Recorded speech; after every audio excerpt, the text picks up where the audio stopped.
What's to stop your star player from leaving your team? Time to get the SEC squad together. You're talking ball with the SEC squad, sponsored by Game Time. From Alabama to Tennessee, from Georgia to Oklahoma, from Auburn to Texas, it's the local experts of the Locked On Podcast Network bringing you scoops, breakdowns, and the most comprehensive preview of the upcoming SEC weekend. It's the SEC squad, and we have a seat for you. Hurt feelings and thin skin are prohibited.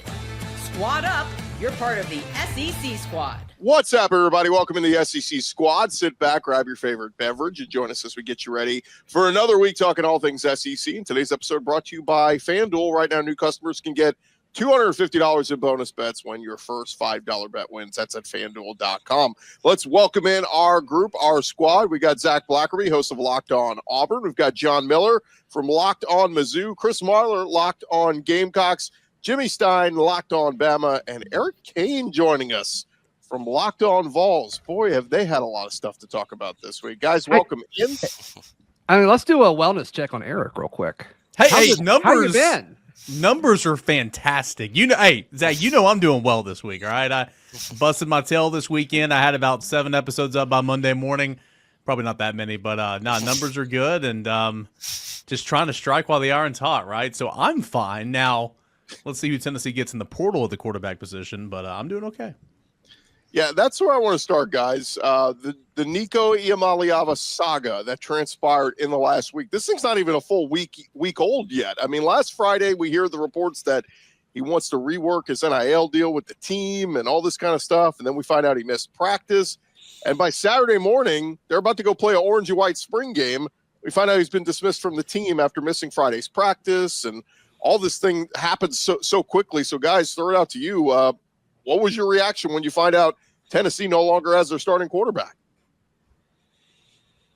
Well, first of all, I think go ahead. Sorry, I was just going to say, first of all, Eric looking handsome, but yeah, that bank account's got to be looking fat for sure after this week. A lot of Nico talk. But what I thought, not only is it, of course, a little bit wild that Nico is holding out of the spring game looking for $4 million that evidently at the moment it doesn't look like he's going to get. I thought it was just as crazy that his people, his dad, are putting out there that, oh no, we're not holding out for more money. We just wanted to tell you what to do with the roster, as if, I just need better offensive linemen and that kind of thing. That's every bit as wild, if not more wild, than just asking for more money to me. Is that BS, Eric? What do you think? And here's the whole thing about that. Like, if it's not about money, it's about the offense. It was April the 12th when all this started going down. Like, not December the 12th, not December the 21st when Tennessee played in the playoff game, not whatever the 27th when the transfer portal closed. We're talking April 12th. So if it was really about football, if his reasoning for wanting to get away from Tennessee was really about football, it would have already happened. And I've done a million shows on this. At the end of the day, you're your own person, so some of this falls back on Nico at some point, but this was not all Nico. That is abundantly clear for sure. But whenever you fail to go to practice on a Friday morning, then that's when it is Nico, and it unfortunately ended pretty badly. My favorite aspect of the story that isn't getting as much light because it's moved so fast and like it had its 6 hours and then something else dramatic happened in this, but is Dan Lanning calling Josh Heupel. Like, I just think that is awesome. I think that's my favorite part of all of this, and it's kind of like out of the news cycle at this point. Yeah, it's an interesting departure of, it's normally the coaches using whatever they can against the other coach. Oh, don't go there. He's not a good schemer, or don't go there. He does this and that. This was a rare instance of the coach fraternity coming together going, hey, bro, something don't smell right. Your guy's rep is calling me saying he's about to hit the market. Do you even know about this? Like, very rare do the coaches work together on things. And Tennessee swiped a recruit from him this year. I mean, I know that's recruiting. It is what it is. But, like, Deshaun Brame, highly rated 4-star tight end, came to Tennessee on an official visit, thought he was going to commit then. Oregon gets him to commit. He's committed to Oregon for, I want to say 2.5 weeks. And then Tennessee gets him to flip. And so it's kind of funny with that story, that report, when Tennessee kind of took one of the guys who are going to be one of the highest rated recruits in this class. I also think these coaches talk a little more than we know, as the public. I think the coaches talk a lot more than we know. This just happened to get out because of the spectacular the spectacular nature of the story, but I think these coaches talk quite a bit, even about the portal. And I think some things go on like trades, and I'm not talking about in the NFL sense. What I'm talking about is, hey, I got a guy that's about to go in the portal, and you guys should take him. And I think that sort of stuff happens more than we know.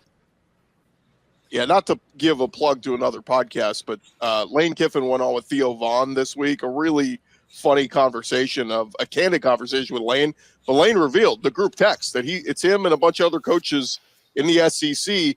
But they said even to the point, like Lane would text, like when he beat Georgia, he would tweet like or send out in the group text, "Good game."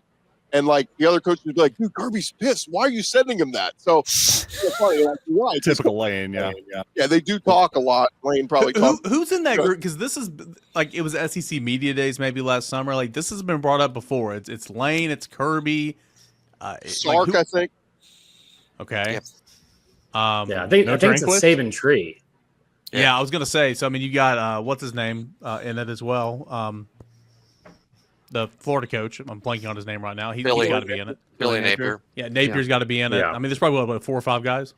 So what I think is interesting about that whole Dan Lanning thing is that obviously all of these coaches are incredibly competitive, but what they all have in common beyond that is they're also control freaks as well. So I think there is an alignment of interest here where they're going, wait a second, we can't let the quarterbacks, first of all, and all the players in general, but especially our quarterbacks, we can't let them just hold us hostage every moment of the season. I think that's what these coaches are thinking, and hey, we're not going to let this happen. And they hate the current situation. And they all seem to be kind of in the same page with what the next steps are going to be. They're all super against the spring transfer window, especially with it being after spring practice. And I mean, I just know from the Auburn angle, like Q Freed's been very vocal about that. And we've also seen all of these coaches, which we probably did this on the squad show, but like I was in the camp making fun of Matt Rule when he talked about the whole, like, I don't want our spring game on TV because other people might poach them.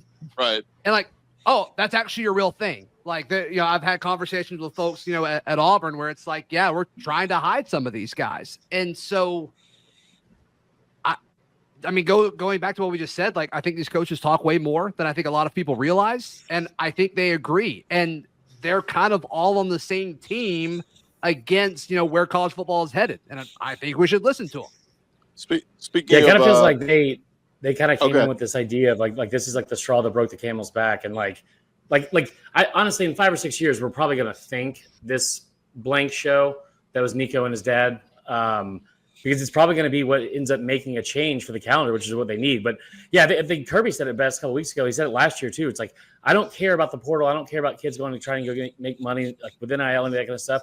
I just want to know who is on my roster leaving spring going into fall. That's it. Right. To add to this layer, guys, there was a story that just came out as we're recording this Wednesday evening that Iamaleava's family blames Nico's departure on the Tennessee offense, but the numbers don't add up. And my buddy says the numbers, the events of the past week, and the fact that we have had 2 SEC offensive players of the year under Josh Heupel's 4 years here, like, all this stinks. None of this adds up. You can't blame the offense. If anything, we can pin it on you. We can go, Dylan Sampson was just fine. These receivers are fine. If anything was the problem, it was Nico. Yeah. And then you want to go compare what UCLA did. I mean, if at the time of this recording, it's not done, but if in fact he does transfer to UCLA, go look at the staff, go look at the offensive rankings last year, go look at what they did offensively, and then look at where you're coming from. I mean, none of this adds up. Again, if this was truly about, if this was about players around you, wide receivers, offensive line, okay, whatever. Like, this all came and gone in December. Like, why didn't you leave? I mean, this is not. This like really has Jimbo nothing to do Fisher. with what we think it has to do with.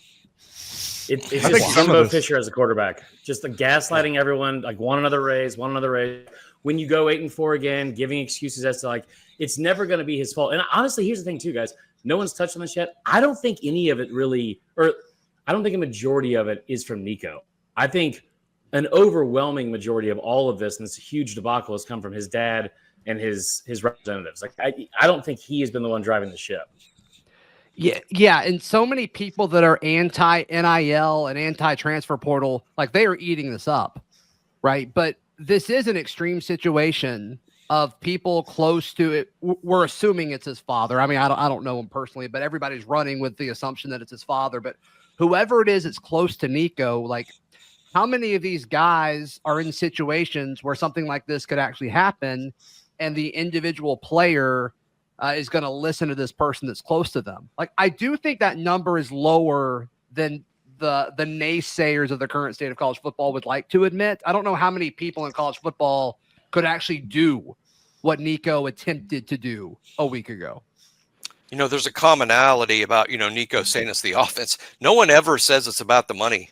Even in NFL free agency or Major League Baseball free agency, no one ever says, why'd you choose the Rangers over the Twins? Well, they're paying me a whole lot more money. No one ever says that. And in college football, these kids, they're interviewed constantly by the recruiting services. Why this school?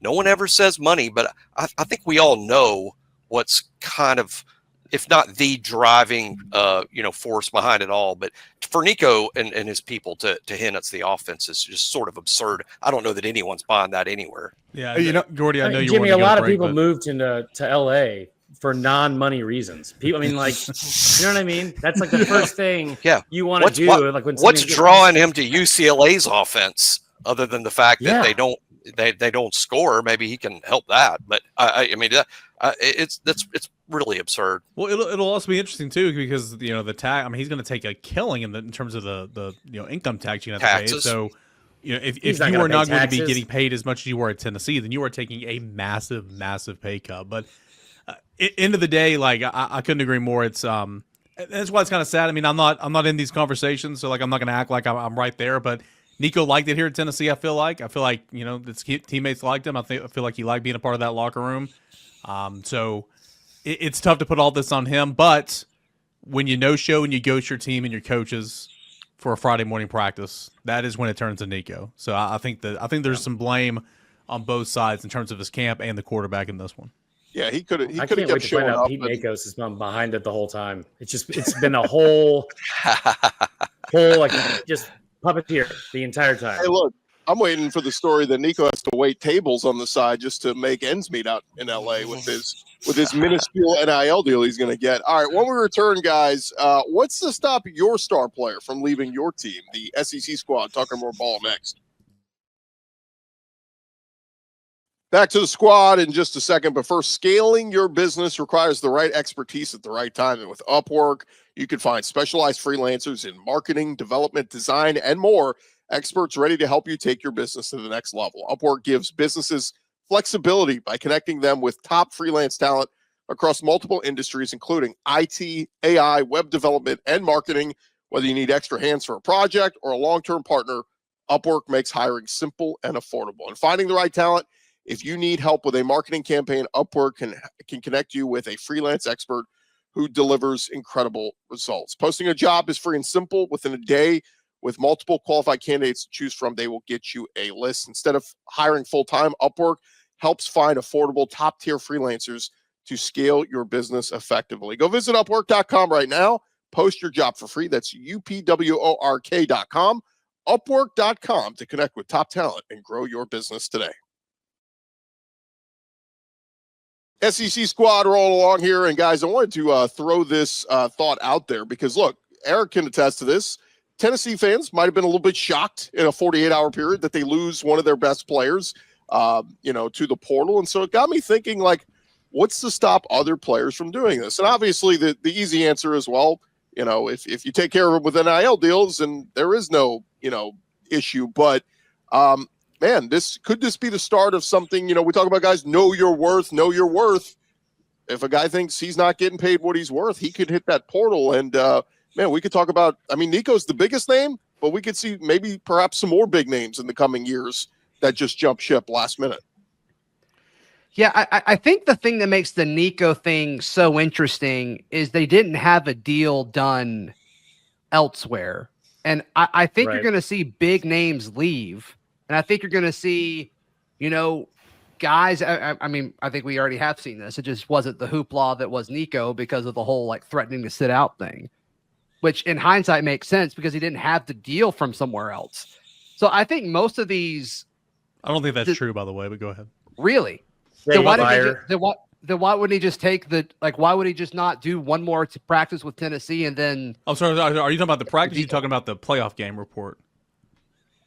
I'm talking about. I saw a report a couple days ago about how he and a couple others were threatening not to play in the Ohio State, college football playoff game. I'm just saying, I'm talking more about like if you're asking for $4 million from a school and you're threatening to sit out over it, you should have the leverage of having the deal somewhere else. And that's kind of sorry.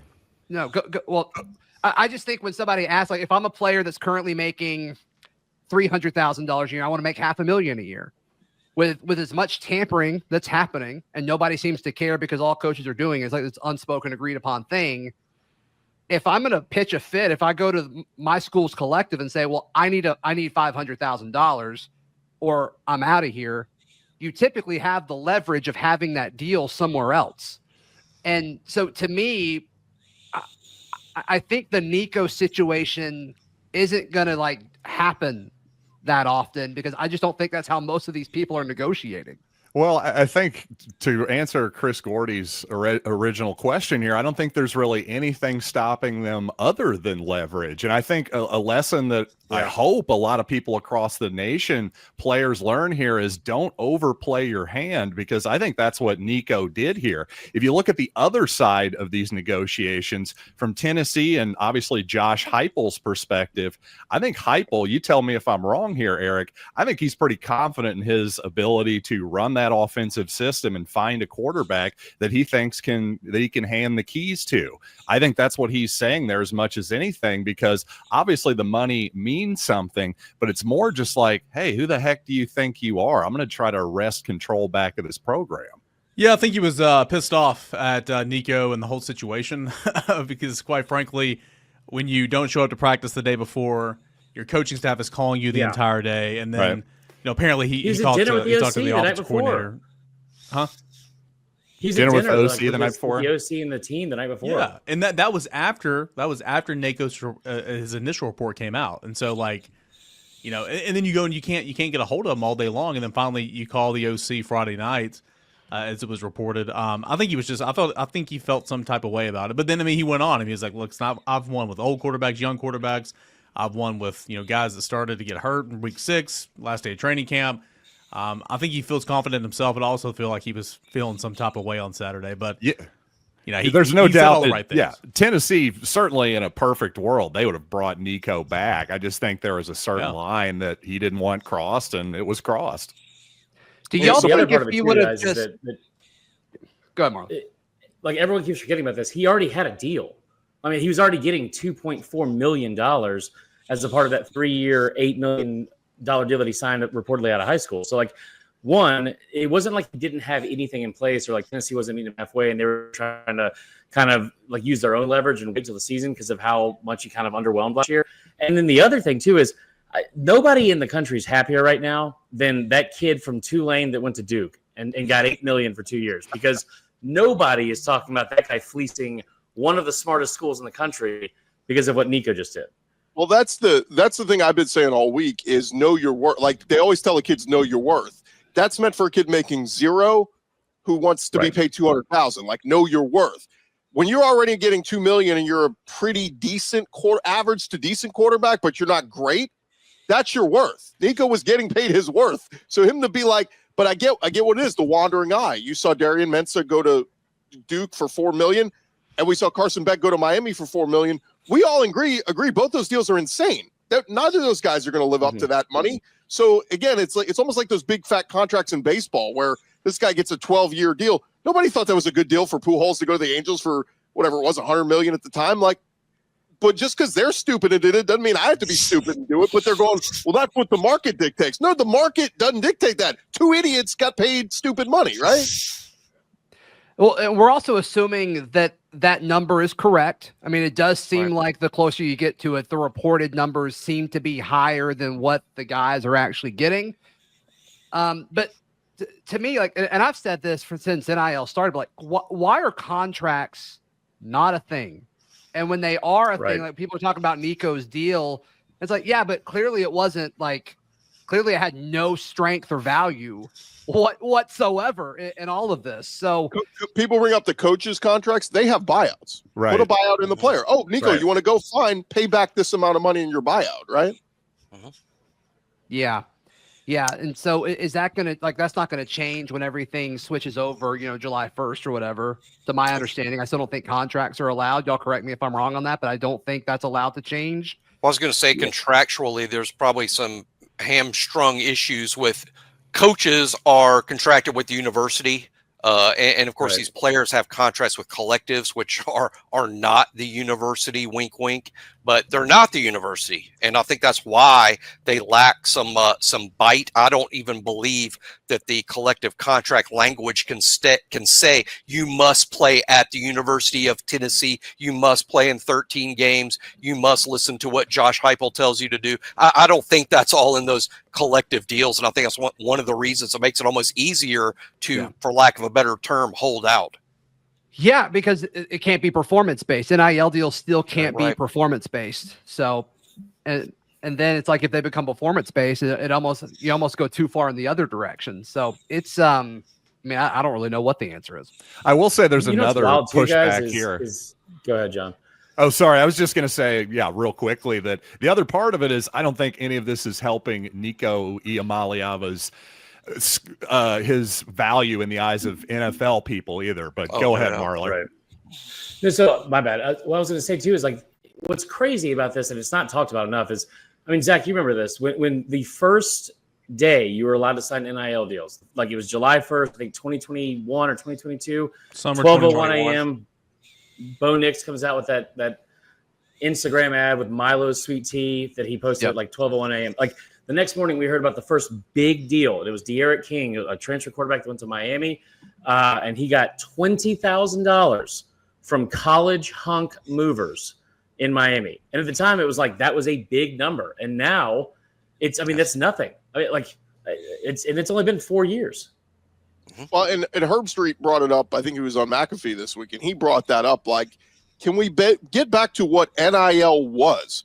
Ryan Williams has an awesome freshman year at Alabama. He now has fame, production, pay him for his name, image, and likeness. Sign an endorsement deal. Go do some ads. Be on TV commercials. That's what NIL was supposed to be, not paying, five-star high schoolers who've never played a down of college football, right?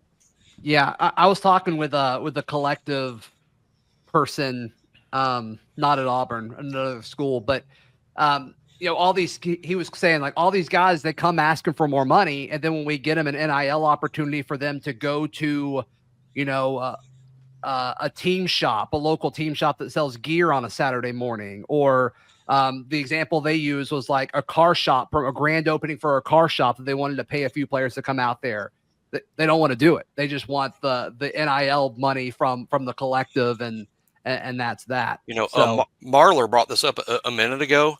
I remember specifically in 2021 learning from someone in the SEC. It was believed in 2021 in the summer when this happened that if you had $4 million, that would make you competitive nationally. That's what they needed. That's what the program needed. What the collective needed was $4 million. That was in 2021. Now, fast forward only 4 years, it pays for one quarterback at Duke. Thanks a lot, Bin Laden. Well, I think the reality is, too, what we're starting to find is that, look, there is a lot of money to be pushed around, but it's not unlimited, right? Like, it's not like endless. There's not billions of dollars just being passed around to different people. It's like you have to be a realist with some of this stuff. And, yeah, star players will get paid, but, like, it goes back to last year where one guy in the portal, a D lineman, was asking for $1 million, and one team had a offensive lineman who was a lock top 10 draft pick, and they were paying him $1 million. They're like, we're not paying you the same they were paying this guy who's about to be a top 10 draft pick. And so it's just like, you got to be reasonable here. And I do think the asking price has gone down a little bit. There was 2 windows ago where it seemed like a rotational defensive tackle was getting paid $300,000.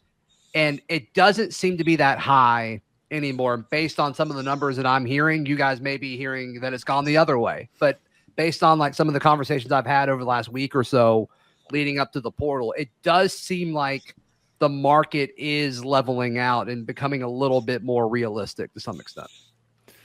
I would Gordy, think that quick, it I'll would say at a this too. certain I point. think you're wrong about that. Damn it, John, my bad. I did it again. It's all good, man. We just have bad timing at the moment. You go ahead. So I was going to say, like, it's actually, I think you're wrong about like the money part not being realistic. No, I'm not saying that. I think I don't think the money part and being realistic with the money, I don't think that's accurate, because there's never been a time in this conference where I've felt like money has been real. And you think about the COVID season, right? And how much money like these universities were losing. There were 3 SEC coaches fired that year. I mean, Will Muschamp got $32 million from 2 schools. Auburn paid like what, $34 million with a couple coaches combined before Harsin. A&M gave Jimbo Fisher a $76.8 million buyout. Like, money's never been real in the SEC. And until somebody starts trying to budget anything, I mean, The only differences that I would point out is when Jimbo Fisher gets a bunch of money, that comes from the athletic department. None of this money is coming from the athletic department. So it's almost as though, whoever owns the Mets is like a multi-billionaire who has actual equity in the team. They're not asking like the local Mercedes-Benz dealership, the guy who owns that, to pitch in for Juan Soto's contract. That wouldn't make any sense. Can you but imagine? That's exactly what we're doing in college football. It's literally what we're doing. Could you imagine if Green Bay sent a letter to all their fans saying, "We can't compete with Jerry Jones and his landman money. Exactly. We need all of you to help pay us so we can pay Jordan Love." And by the way, it wouldn't last a week. They It's didn't even give you a crazy. dividend. I can't even get a dividend off Juan Soto's contract. I can't get a dividend off Bo Prabula. Come on now. Well, let's pause it right there, guys, because when we come back, we've been talking very serious. I want to have a fun topic when we come back, and I'll just leave it with 2 words: jersey retirement. We'll talk that next. More ball with the squad in just a second, but first, the NBA playoffs are here, and FanDuel, they are giving new customers an incredible way to get in on the action. Right now, when you join FanDuel, if you've never bet with them before, place your first $5 bet. You will get $250 in bonus bets if your bet wins. That is at FanDuel.com. You're going to love all the pieces that they got there as well. FanDuel makes it betting so easy, whether it's picking your favorite team, diving into some of the player props. They got it all, from 3-pointers to steals to assists. FanDuel has so many ways to bet your favorite player props. And plus, after the game tips off, you could even combine live prop bets into a same-game parlay for a chance to win big. And don't forget all the early college football props they got up there, and odds to win national championship, odds to win the SEC, whatever it is, they got that up there for you right now. You don't even have to wait for the start of football season. Don't miss out. Head to FanDuel.com and go claim your $250 in bonus bets today. That's over at FanDuel.com. Rolling along here on the SEC Squad Show, and guys, final segment, wanted to kick around, have a little fun here. We saw the news come out this week that University of Colorado or is it Colorado University, whatever it is, they are going to retire 2 of their legendary players' jerseys this weekend at their spring game. And of course, we're talking about Heisman Trophy winner Travis Hunter, and of course, legendary quarterback Shedeur Sanders. So it got me thinking, who are some halfway decent quarterback or players in the SEC that should have their jerseys? Nico, nobody wear the number 8. Never. Well, they're not now. Yeah. I mean, it's open, right? Deshaun Bishop's going to take number 8, I believe. But anyway, yeah, it's not going to be worn by Nico. That's for sure. Yeah. Is he going to complete over 61% of his passes? He might on a good day. I mean, he did in high school. Colorado went 9-4 and got blown out in the Alamo Bowl, and they both played in the Alamo Bowl. So, let's be real about what are we doing here with the jersey retirements. But I was trying to think of some names off the top of my head, like maybe South Carolina quarterback Steven Garcia, Marler. I think we would put him in the Hall of Fame. I would have gone Lattimore or Clowney. I tell you what, the one that comes to my head is not a number, but Arkansas should retire the last name Henry or Allen. Remember that stretch of a decade and a half where they had 8 different Henrys at tight end and a bunch of different, it was like the Clausens for Tennessee, but just a little bit more redneck. Yeah, I mean, nobody should ever wear 2 at Auburn again, which kind of created a conversation because now we have a quarterback whose name is Deuce, so that creates kind of a tricky conversation. And then, 34. I mean, I don't think anybody should ever wear Bo Jackson's number at Auburn again. Yeah, Herschel for sure. Yeah, again, but to have your jersey retired, you have to have done something special, right? Like special. Like Cam Newton. We agree that Travis Hunter counts. We're talking about Shedeur Sanders here, right? Right. Okay. Yeah, just making sure. But also, I mean, I think there is something to say though. Like Cam Newton had the incredible season and won the national championship. Look, Heisman winner, great. I mean, Jaden Daniels at LSU was great, but I don't know if they're going to build a statue of him when they had 5 losses, right? Like, I just think to have your jersey retired, you had to be a special player, and the team must have done something special as well. Every program situation is different, and Colorado's situation is different than most everyone in the SEC. And I give Colorado and Dion a ton of credit for, we're talking about Colorado on Locked On SEC Squad. I bet that didn't, come up, and, Colorado probably wasn't discussed on this show in 2006. He's increased the profile. Shedeur has helped do that, but everybody's program is different. And, at Alabama, I'm all for some sort of ring of honor. Isn't there some way to honor the players without saying no one can ever wear their jersey number anymore? At some programs like the Tennessee. Yeah, it's what they seem to do in the NFL, by the way. I'm intrigued what he was about to say, honestly. I think he was in the middle of an incredible point. I love the pose. By the way, he was about to Tennessee bring the hammer basketball down. team Oh, there because he's back. I think Jimmy's the problem back. We're going to have to pay him more money to continue talking about Tennessee, aren't we? I complimented Tennessee and Auburn, so that went dead. But what I'm saying is everyone in the SEC, pretty much every program, is going to have too many numbers to retire. You can't stick a bunch of you can't stick a whole team out there and everybody's wearing number 73. Yeah, no, it's a great point. I mean, you really can't. I think what they do is they retire the jersey. They don't retire the number, right? Like, because you got 100 kids on the roster. You can't. What does that mean? Tennessee baseball has no one else 3 can wear jerseys his retired, and they still got players wearing them. Tennessee basketball number 5 has been retired for a couple of years, but Zakai Ziegler wore that this year. I mean, I think it's unique. I think it's school by school, but it's still kind of weird. You can retire the jersey, but not the number. I mean, what are we doing here? What does that mean? I feel like, I tell you what I wish they would retire is kickers wearing number 97 or 98, because that is so dumb. Just so dumb. Also, 7. What's the ideal kicker number? Not a great What's number. the ideal kicker number? I don't. See, I think it's funny when kickers wear 90 Has something. to be 3. 3 or 1. Yeah. I think it's hilarious when kickers wear a high 90 number because they're skinny and they're small, and then they come out there with 98. Or Tennessee's got a place kicker that's 95 and a punter that's 98, and I think it's hilarious. Are they Australian? The punter is, yes.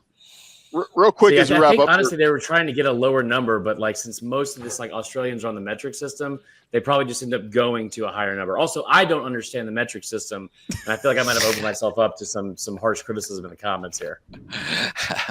Marler's operating on a 3-second delay, so every time I jump in, as we wrap up here, guys, the transfer portal has reopened. Are there any names? There haven't been many surprises. I know Jaden Ott goes to Oklahoma. That's good pickup for them. Zach, you know all about him. He ran all over Auburn a couple times. But what any big surprises to come? And Eric, is there going to be a quarterback, a big name coming to Tennessee?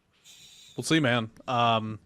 Everybody and their mother's got a new quarterback on the message boards. This quarterback here. What about this quarterback? What about this quarterback? At the end of the day, does a sitting Power 4 quarterback that's non-SEC, by the way, want to take the big risk and jump ship for 6 months at Tennessee? It's got a pretty good roster. Yeah, there's going to be some money there, but I think it's going to be more towards trying to find someone that's unhappy in their situation, maybe has experience that is now a backup. I don't know. It's going to be interesting. It opened today, but of course there's going to be some conversations going on, and Tennessee's absolutely got to find a quarterback. That's for sure. What do y'all think about the not being able to transfer within the SEC in this window? I think in this day and age where you can do whatever the heck you want to do, that this is restricting you, I think it's hilarious. It's almost strange that there's still a rule. This seems to be the last rule. Yeah, I kind of wonder if somebody were to do it and just try it. They're the only conference that does this, the SEC. And Greg Sankey said the reason they do is because the coaches wanted it. And I just think it's as simple as this. What if Cam Coleman says, I want to go to Alabama? He goes to Alabama next week. He brings his Auburn playbook and goes, here's everything they're running. Just want to show you guys. You know, there's a reason why you just went through spring ball with us. You're not going to our rival. Right. Jimmy, didn't That's fair. Brandon Kennedy, center for Tennessee a couple years ago, that was a spring on spring, but he was a grad transfer, I believe, and so maybe there was something different there. There has been some grad transfers in the past. I think right now, specifically, grad transfers aren't allowed either to go spring to another SEC school. But yeah, it's happened before. Maurice Smith left Alabama to go to Georgia before the transfer portal. I think it's sort of, you know, a lot of this came into existence, all the new rules, in part because of those high-profile cases. I will say I did not like the format last year after Saban retired, and you have this extra 30-day window that's open to where everyone can kind of pick off of Bama's roster, and then you come to find out they can't even go, you know, reach out to anybody in the SEC. Gordy, your cat. The thing that stinks about that is they can leave your roster, but you can't go. Right. You can't go get them. You can't go poach other rosters. You can just have kids leave yours. And boy, that's it's a bit punitive.